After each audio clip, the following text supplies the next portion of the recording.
হাত দিয়ে টান দিলেই উঠে যাচ্ছে বিটুমিন, রাস্তা নয় যেন কাগজের আস্তরণ। এমন চিত্র যশোর সদর উপজেলার সদ্য নির্মিত বাউলিয়া কুতুবপুর আঞ্চলিক সড়কের। 2025 সালের 29 মে এলজিইডির অর্থায়নে নালিয়া গ্রামের বাউলিয়া থেকে কুতুবপুর 800 মিটার রাস্তা কার্পেটিং এর কাজ শুরু হয়। ব্যয় ধরা হয় 82,51,000 টাকা। একদিন আগে শেষও হয়েছে সেই কাজ। অভিযোগ উঠেছে, নকশা অনুযায়ী রাস্তা টেকসইকরণে বালি ফিলিং, সাব বেজ ও ইটের খোয়া দিয়ে কার্পেটিং করার কথা থাকলেও সঠিক নিয়ম না মেনে সরাসরি মাটির ওপরই দেয়া হয় পিচের ঢালাই। রোডের অবস্থা এরকম, রোড হাত দিয়ে ধরলে উঠে চলে যাচ্ছে, পিচগুলো ধরে গুঁড়ো করলে এত গুঁড়ো হয়ে যাচ্ছে। প্রতিবাদ করেছি, করার পরে কাজ বন্ধ ছিল। আবার মনে করেন ওইটারে যেসব জায়গায় সমস্যাগুলো ছিল আবার ওরা প্রাথমিক কিছু ঠিক করেছে।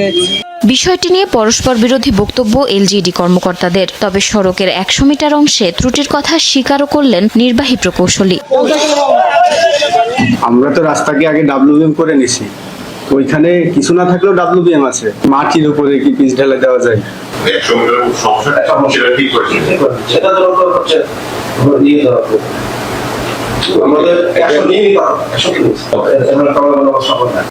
রাষ্ট্রের সম্পদ যেন নষ্ট না হয় সে বিষয়ে খতিয়ে দেখে ব্যবস্থা নেওয়ার দাবি সচেতন মহলের।